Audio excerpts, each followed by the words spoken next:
இது நேரவாயி செய்திகளை கசி விடுவது மாதிரியும் அதன் மூலம் ஒரு அனுதாபத்தை தேடுவதற்கு கருணாநிதியின் கும்பல் இன்றைக்கு சதித்திட்டம் தீட்டிவிட்டார்கள் என்று நம்பகமான செய்தி நாஞ்சில் சம்பத்தின் காதுக்கு வந்திருக்கிறது.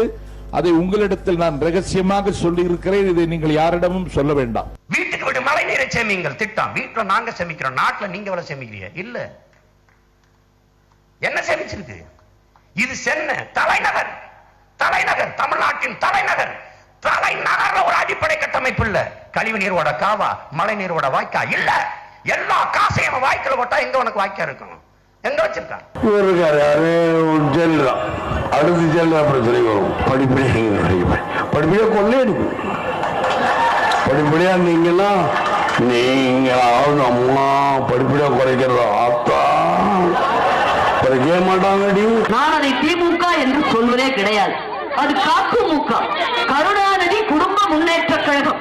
1969 எப்பொழுது பேரறிஞர் பெருந்தகை அண்ணா மறைந்து போனாரோ அந்த நொடியிலிருந்து அந்த கட்சி திராவிட முன்னேற்ற கழகம் அல்ல, அது கருணாநிதி குடும்ப முன்னேற்ற கழகம், காக்குமுக.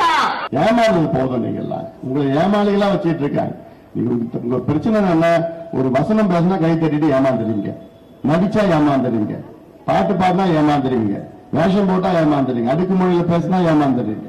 அதனால போதும், நீங்க எல்லாம் ஏமாந்தது போதும். நீங்கள் ஏமாளிகள் கிடையாது. உங்களுக்கு நல்ல திட்டங்கள் இந்த அன்புமணி கொடுப்பாங்க. ஒரு வாய்ப்பு நான் கேட்கறதெல்லாம் எனக்கு 5 வருஷம் கொடுத்து பாருங்க. என்னை பொறுத்தவரையில் அது ஆட்சி என்று என்றைக்கு ஏற்றுக்கொண்டது கிடையாது. அது ஒரு காட்சி, ஒரு மாட்சி. விரைவிலே வரப்போகிறது வீழ்ச்சி. அதுதான் நீங்கள் காணக்கூடிய எழுச்சி.